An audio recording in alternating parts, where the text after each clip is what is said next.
Je vous invite à ouvrir votre Bible, si vous l'avez, à ce passage que nous avons lu dans Actes chapitre 21. Comme je viens de dire, vendredi soir, on a prié lors de la réunion de prière pour les chrétiens persécutés en Inde. On a lu des articles, des histoires d'accusations fausses, des mensonges contre le peuple de Dieu. Et puis, quand on lit ce chapitre dans le livre des Actes ce matin, on se rend compte, en fait, il n'y a rien de nouveau sous le ciel. Sous le ciel, des rumeurs, des accusations fausses, des mensonges, des chrétiens battus, jetés en prison quand ils n'ont rien fait de mal. Et ça confirme pour nous que l'Église de Jésus-Christ, depuis toujours, a toujours été la cible de l'hostilité de Satan, l'ennemi de Dieu et de son peuple, et le père des mensonges. Toujours ça a été le cas. Et l'Église sera toujours la cible de Satan, le père des mensonges. Et si Satan ne réussit pas à détruire l'Église de l'extérieur avec des mensonges, il essaie de la détruire de l'intérieur avec des mensonges et des rumeurs. Il cherche à semer le conflit à l'intérieur de l'Église par le biais des rumeurs, des demi-vérités et des mensonges. Peut-être que vous avez déjà vécu ça au sein des églises dont vous avez fait partie. Et c'est ce qui se passe dans notre passage ce matin. Paul est la cible des rumeurs, des mensonges, et ces mensonges menacent l'unité de l'Église. Et même la vie de Paul est en danger. Donc regardons cette histoire ensemble, et la première chose que nous voyons, ce n'est pas uniquement de mauvaises choses, mais la première chose que nous voyons, c'est une joie partagée, une joie partagée. Quand Paul et ses compagnons, ils voyagent jusqu'à Jérusalem, il est clair qu'ils reçoivent un accueil bien chaleureux. Verset 17, à notre arrivée à Jérusalem, les frères nous reçurent avec joie. Mais après très peu de temps, il devient clair qu'il y a même des tensions entre Paul et les dirigeants de l'église de Jérusalem. Au verset 18, Paul et ses compagnons se rendent chez Jacques. Comme j'ai dit, c'est le demi-frère de Jésus et le chef de l'église à Jérusalem. Ce n'est pas le Jacques qui est le frère de Jean, parce que lui, il est mort. On a lu de sa mort au chapitre 12. Et donc voici, on a une rencontre entre Jacques, le chef de l'église d'origine juive, et Paul, le chef, on pourrait dire, de l'église d'origine païenne. Et ces deux branches de l'église avaient toutes les deux connu la bénédiction de la part de Dieu. Des milliers de juifs et des milliers de païens se sont convertis. Et bien sûr, c'est un sujet de grande joie pour les deux côtés. Jésus dit qu'il y a de la joie au ciel quand il y a une seule personne qui se tourne à Jésus. Donc on peut imaginer la joie qu'il y a au ciel quand il y a des milliers et des milliers de personnes, et des juifs et des païens, qui se tournent à Jésus-Christ. Mais nous devons aussi comprendre l'énorme défi pour l'Église chrétienne à cette époque. Nous avons peut-être du mal à comprendre les difficultés de faire venir des nouveaux convertis qui se détestaient, qui se méprisaient auparavant. Moi, j'ai grandi en Irlande du Nord avec deux communautés qui se méprisaient, qui se détestaient. Alors imaginez une église au centre de Belfast avec des chrétiens d'origine britannique, très attachés à la monarchie, qui ont tous regardé la télé hier, et puis des gens dans la même église, des chrétiens d'origine irlandaise, farouchement opposés à la monarchie, qui ont regardé tout, sauf le couronnement, qui ont fait exprès de ne pas regarder ça, parce qu'ils détestent le roi et tout ce qu'il représente, tout ce que son pays a fait au peuple irlandais par le passé. Donc imaginez des chrétiens, des nouveaux convertis de ces deux communautés qui se réunissent dans une seule église, avec leur pratique de leur ancienne vie, il se manifeste toujours. Il y a des célébrations chaque année de l'histoire du peuple irlandais. Il y a des célébrations chaque année de l'histoire du peuple britannique. Vous pouvez comprendre un petit peu de ce qui se passe ici dans l'Église chrétienne. Et ces deux hommes, Paul et Jacques, reconnaissent le danger et agissent pour l'étouffer. Paul raconte au verset 19 ce que Dieu avait fait au milieu des païens, et non pas ce que Paul avait fait, c'est ce que Dieu avait fait. Et c'est l'œuvre de Dieu, votre Dieu, notre Dieu. Et puis au verset 20, on voit que les chrétiens d'origine juive sont sincèrement heureux d'entendre ce que Dieu avait fait. En l'écoutant, ils glorifiaient Dieu. Ils reconnaissent que c'est véritablement une œuvre de Dieu. Il n'y a pas d'étroitesse d'esprit, il n'y a pas de mauvaise grâce ici. Ce n'est pas avec les dents serrées qui disent « Ah oui, c'est bien ça, hein. On est heureux pour les païens ». Non, il n'y a pas de jalousie. La joie des saints de Jérusalem, c'est une joie authentique et sincère. Et j'ai envie de dire que ça doit être aussi le cas pour nous quand nous entendons parler de comment Dieu peut choisir de bénir des églises autres que la nôtre.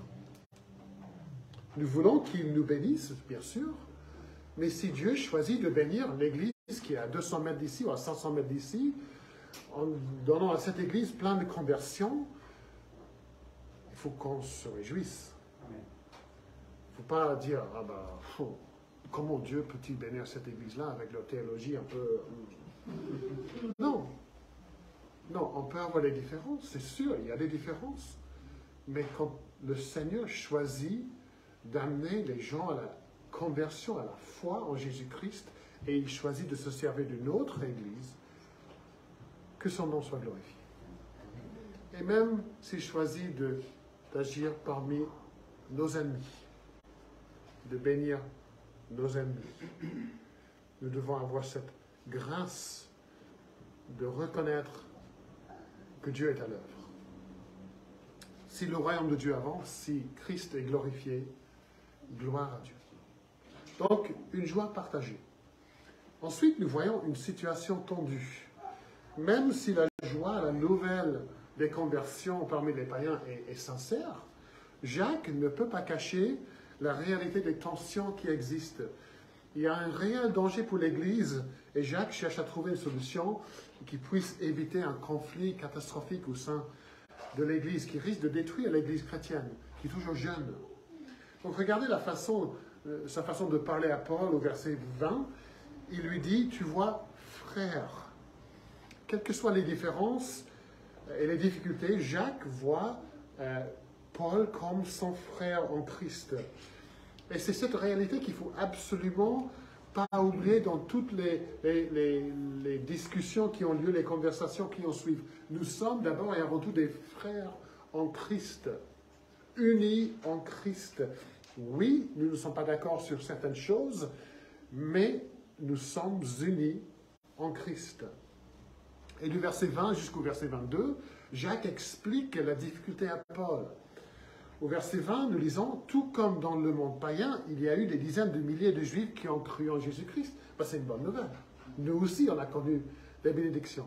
Mais regardez ce que dit Jacques à la fin du verset 20. C'est ça la petite phrase qui est importante. Il dit « Et tous sont zélés pour la loi. » Ok.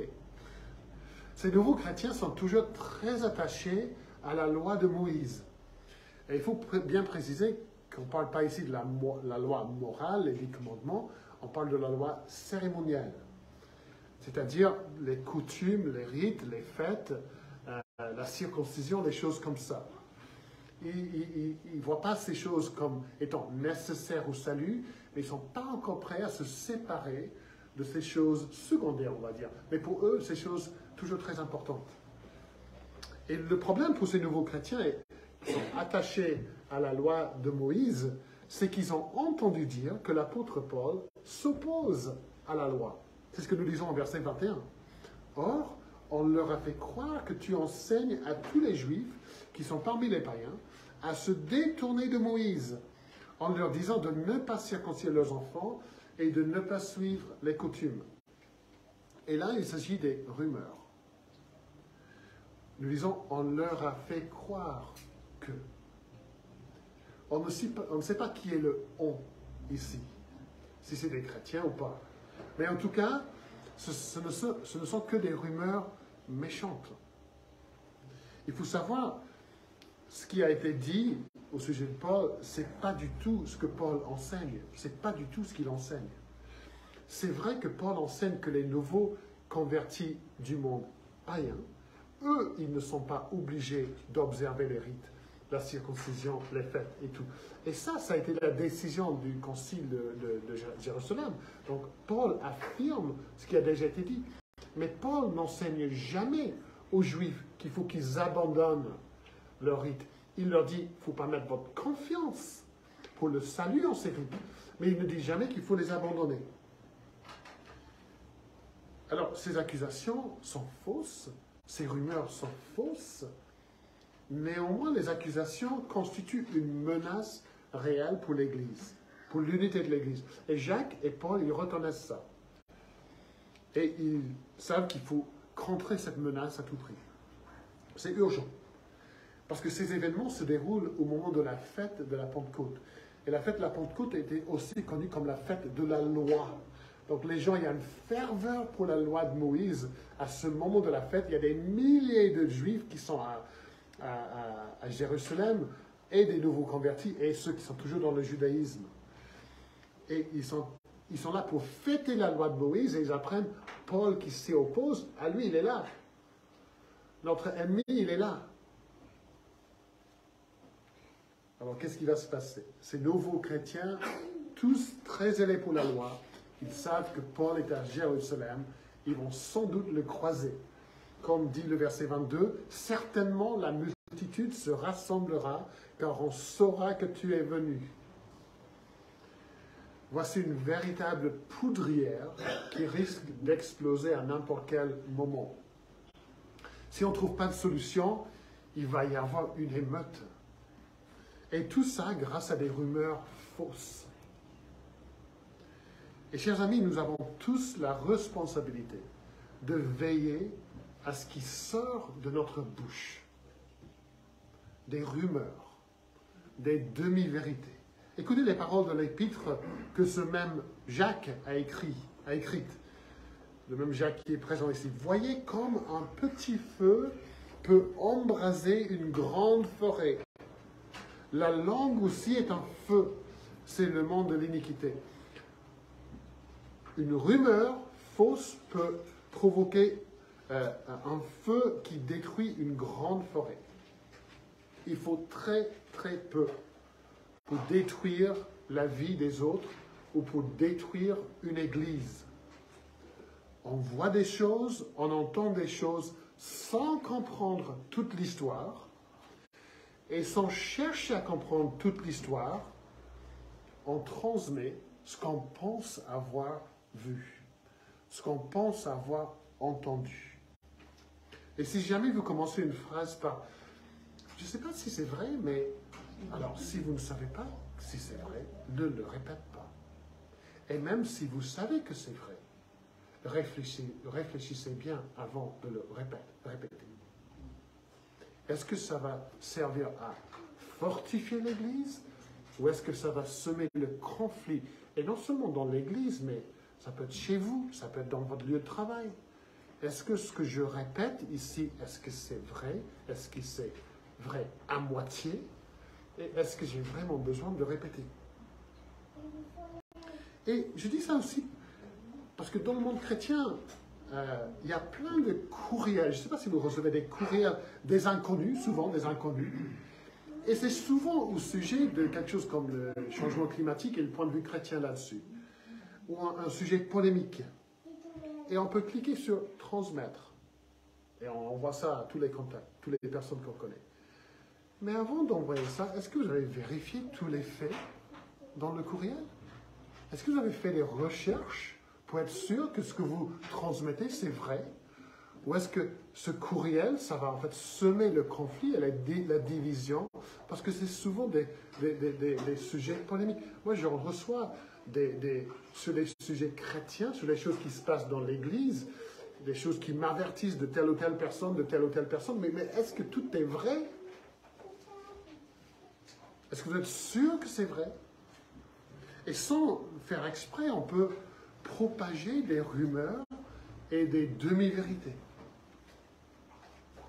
Et ces rumeurs à Jérusalem risquent de faire beaucoup, beaucoup de dégâts. Donc, on a vu une joie partagée, mais une situation tendue. Troisièmement, on voit une solution proposée. Pour Jacques et pour les anciens de l'Église, il est essentiel que les membres de l'Église puissent voir Paul comme un ami et non pas comme un ennemi. Ils pensent que Paul s'oppose à eux, donc il faut qu'ils comprennent que ce n'est pas le cas. Et voilà pourquoi il propose la solution que nous voyons du verset 23 à 25. Il demande à Paul au verset 24 de se purifier avec ces 4 hommes qui avaient pris un vœu. Le vœu, c'est sans doute le vœu qu'on avait vu au chapitre 18, le vœu de Nazaréen.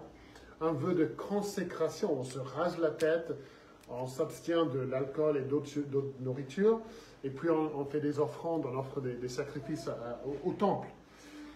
Donc, il ne demande pas à Paul de faire ce vœu, mais simplement de se purifier. Et puis, ça c'est sans doute parce que Paul vient de rentrer des terres païennes, et donc il est impur, il rentre à Jérusalem, il faut qu'il se purifie avant d'aller dans le temple. Et donc, il demande au verset 24 à Paul de se charger de la dépense des frais, des vœux des 4 hommes. Donc c'est Paul qui va payer leur coupe de cheveux, c'est Paul qui va payer les animaux qui seront offerts en sacrifice. Et s'il fait cela, Paul pourra démontrer qu'il ne méprise pas les cérémonies et la loi de Moïse, les traditions juives. Si Paul se purifie avec ces 4 hommes, et si Paul prend en charge les frais, plus personne ne pourra dire « Paul, il s'oppose à la loi de Moïse ». Et puis au verset 25, pour être sûr que personne ne l'accuse faussement, et n'accuse faussement les amis de Paul, Jacques leur demande de se garder des viandes sacrifiées aux idoles, du sang, des animaux étouffés et de l'inconduite. Donc là, pour être sûr, non seulement Paul, mais les amis de Paul, qu'on ne connaît pas. Paul en connaît, mais les amis, on ne connaît pas. Et dans cette situation, Paul, il pourrait dire, mais attendez, moi je n'ai rien fait de mal. Là, il s'agit des rumeurs, des mensonges. Et si les chrétiens d'origine juive, ils sont en colère, ben c'est de leur faute. Mais moi, je n'ai pas fait de mal. C'est à vous, leurs dirigeants, c'est à vous de les calmer. C'est à vous de leur dire qu'il s'agit des mensonges. Moi, je ne vois pas pourquoi moi, je devrais payer les frais pour ces 4 ans. Je n'ai pas fait de mal, moi. Mais ce n'est pas ce qu'il fait. Regardez le verset 26. Le lendemain, l'occasion le plus rapidement, il agit rapidement, il n'attend pas. Paul prit ses hommes, se purifia avec eux et entra dans le temple. Il le fait publiquement. Nous lisons qu'il annonça à quel moment les jours de la purification seraient achevés et l'offrande présentée pour chacun d'eux. Paul veut que tous soient au courant de ce qu'il fait. Son geste de réconciliation, c'est un geste bien public. Alors, est-ce que ça sera suffisant pour calmer les chrétiens d'origine juive dans l'Église? On ne sait pas, parce que la foule, on ne sait pas s'il y a des chrétiens qui sont dans la foule. Mais en tout cas, Paul, il fait ce qu'il peut. Il fait ce qu'il peut. Il fait tout ce qu'il peut. Il va très loin. Il accepte de mettre à côté ses droits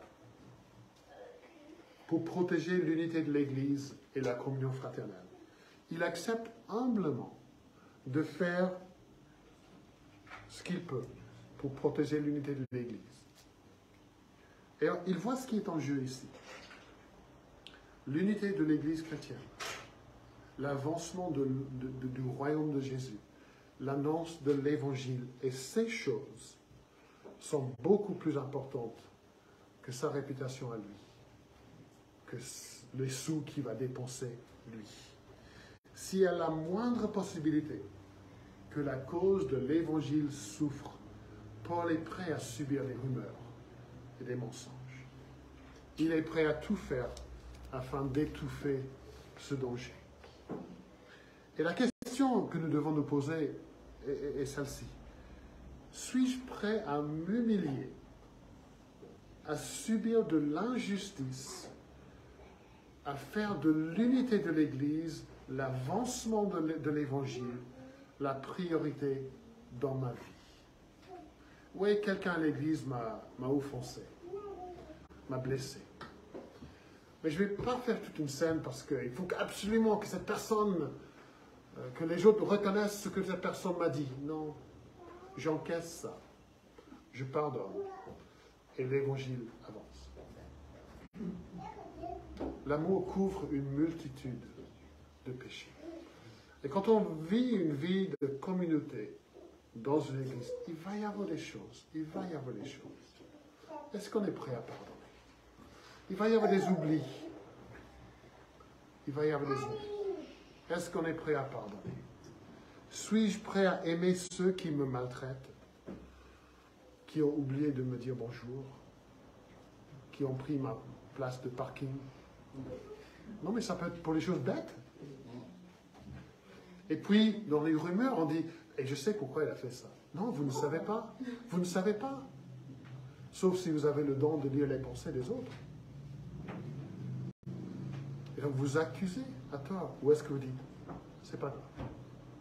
C'est mon frère, ma sœur, et pour la cause de l'Évangile, je pardonne. Même question pour chez vous. Est-ce que vous insistez toujours sur vos droits, qu'on vous respecte, qu'on vous écoute, qu'on fasse ce qui vous arrange le mieux? Est-ce que vous dites, c'est pas grave. Je mets mes droits à côté pour l'unité de ma famille, pour l'unité de mon lieu de travail, pour le bien, pour que l'Évangile puisse prospérer. Une solution proposée. Ensuite, nous voyons une attaque violente. Paul accepte la demande des anciens, il espère réduire au silence ses critiques et ses accusateurs. Il se rend au temple pour se purifier, mais là, au temple, c'est là où il se trouve en la présence de ses ennemis. Ses anciens ennemis, les Juifs d'Asie, sans doute d'Éphèse. Et eux, ils le reconnaissent. Il a passé 3 ans à Éphèse. Ils reconnaissent Paul, ils reconnaissent ses compagnons. Il n'aurait pas eu de difficulté à reconnaître l'apôtre. Et quelle occasion pour ces Juifs, c'est des Juifs, ce n'est pas des chrétiens d'origine juive, c'est des Juifs de se débarrasser de leur grand ennemi, et ils ne ratent pas cette occasion. Alors, ils portent 4 fausses accusations contre Paul, verset 28. De façon très dramatique aussi. Israélites, au secours! Voici l'homme qui enseigne partout et à tous. Quelle exagération! Contre le peuple, première accusation. Contre la loi, deuxième accusation. Contre ce lieu, le temple, troisième accusation. Il a même introduit des Grecs dans le temple et profané ce lieu saint. Quatrième accusation. Tous fausses. De façon bien dramatique et exagérée, ils accusent Paul d'abord d'antisémitisme, ensuite de s'opposer à la loi, de s'opposer au temple, et puis d'avoir amené des non-juifs dans le temple. Et ça, c'est le verset 28, 29, deuxième partie. On voit, il a même introduit des Grecs dans le temple et profané ce lieu saint, car auparavant, ils avaient vu Trophime d'Éphèse avec lui dans la ville, ailleurs dans la ville, et pensaient que Paul l'avait introduit dans le temple. Donc, ils ont fait 2 plus 2 égale 5. Non, vous l'avez vu prendre un café avec Paul à côté du temple. Il a introduit dans le temple.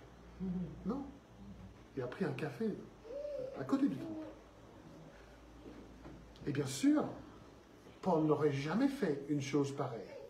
Paul savait que l'accès à la cour intérieure du temple pour un païen était interdit sous peine de mort. Paul n'aurait jamais risqué la vie de son ami de cette façon. Et nous pouvons être sûrs que si les Juifs avaient vu un Grec au sein du temple, ils l'auraient tué. Il n'aurait pas raté l'occasion. Donc c'est des mythes et des rumeurs. Toutes les accusations sont fausses. Et ces Juifs se contentent des rumeurs. Tant pis si elles sont fausses. Et là, on voit l'hypocrisie des ennemis de Paul et de Jésus. Ils accusent Paul, d'un côté, d'être opposé à la loi. Et de l'autre côté, ils piétonnent la loi de Dieu qui dit « tu ne porteras pas de faux témoignages ». Ben, ça nous arrange de porter de faux témoignages. C'est de la pure hypocrisie. Et la réaction de la foule est exactement ce que les Juifs d'Asie mineure souhaitent. Verset 30, « La ville entière fut secouée et le peuple accourut de toutes parts.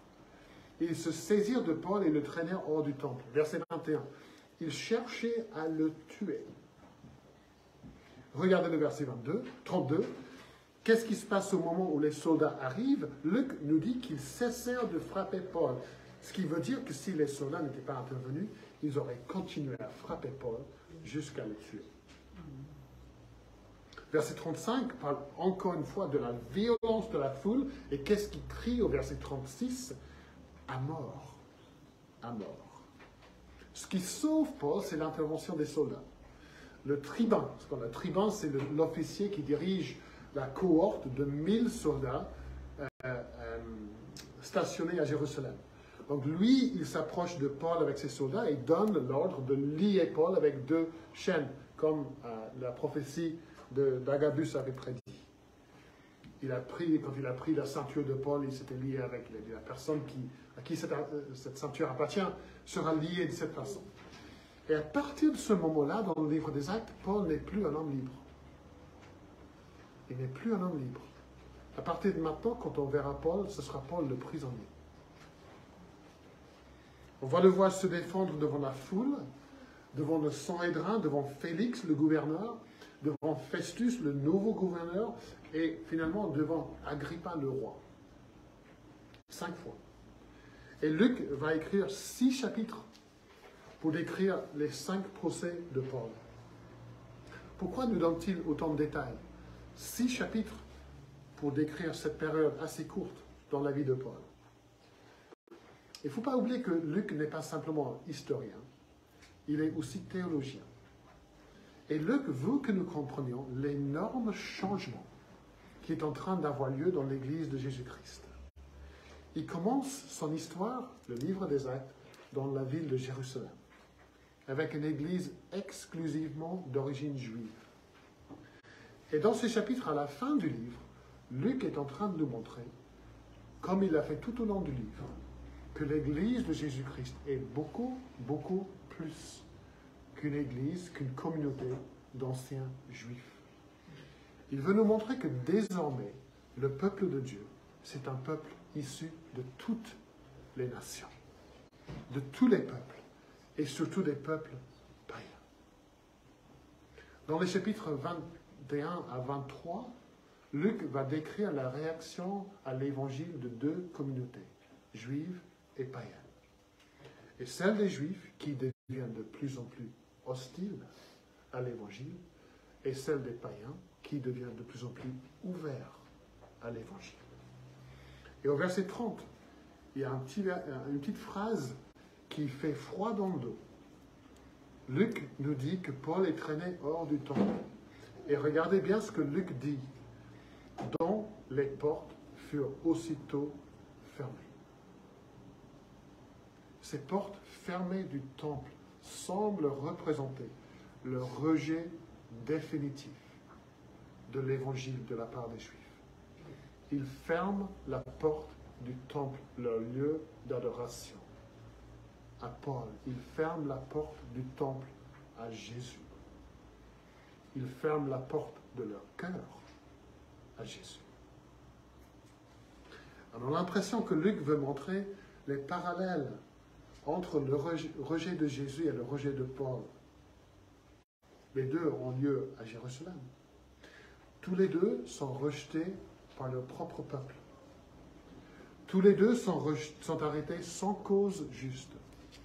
Tous les deux sont accusés faussement, avec des faux témoignages. Tous les deux se trouvent 5 fois devant un tribunal, et pour Jésus et pour Paul, ceux qui les jugent déclarent qu'ils les trouvent innocents. On va voir ça dans les chapitres qui suivent. Qui n'ont rien fait pour mériter la mort ou l'emprisonnement. Et pour tous les deux, on a une foule qui crie à mort. C'est comme si Luc veut nous dire, oui, il rejette Paul. Mais en fait, c'est Jésus qu'ils sont en train de rejeter. Et encore une fois, Luc nous montre que la vie de disciple de Jésus-Christ est une vie où nous sommes appelés à nous charger de notre croix et à le suivre. Le disciple est appelé à être témoin pour Jésus et en faisant cela, il y aura de la joie. Vous aurez de la joie d'annoncer la bonne nouvelle de Jésus-Christ, la joie de voir les gens qui mettent leur confiance en Jésus, comme Charles Studd a eu, la joie de les voir grandir. Vous aurez la joie de la communion fraternelle que nous avons vue dans ce chapitre, cette communion en Christ, des gens de toutes sortes de cultures, de langues, d'arrière-plans différents. Et notre Église, j'ai envie de dire, est un exemple de l'unité qui peut exister en Jésus-Christ.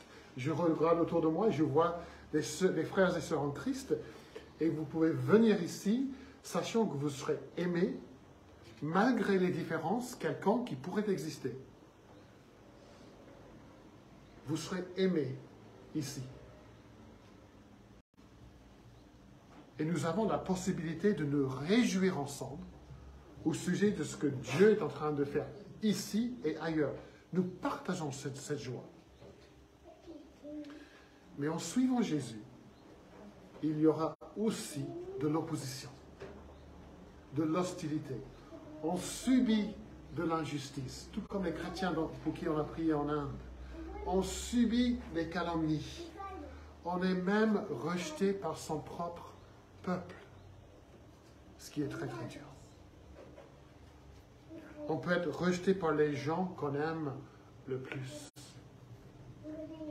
Mais on a l'approbation du Seigneur Jésus. Lui, il comprend. Lui, il comprend. On a la promesse de sa présence, de sa grâce, de son esprit qui nous aide à le suivre et la promesse de la vie avec lui pour toujours. Et quand le monde crie à mort, Jésus est là pour dire non. La vie éternelle. Et si vous n'êtes pas encore en Christ, il vous appelle à le suivre. Il vous appelle à ne plus écouter et à croire les mensonges. Il vous appelle à vous repentir et à le suivre. Jusqu'ici, les portes de votre cœur ont été fermées et sont fermées. Ouvrez-les. Ouvrez-les. Ne fermez pas Jésus dehors. Regardez les Juifs d'Asie mineure dans leur haine et dans leur colère contre Jésus, contre Paul. Vous voulez être comme ça? Dans leur confusion totale, vous voulez être comme ça? Regardez Paul, sa foi, son amour pour Dieu, pour son peuple, son humilité, sa confiance totale en Dieu. Mais ne venez pas à Paul. Venez à Jésus, son Sauveur et son Seigneur, et mettez votre confiance en lui. Ouvrez les portes à lui. Amen. Amen.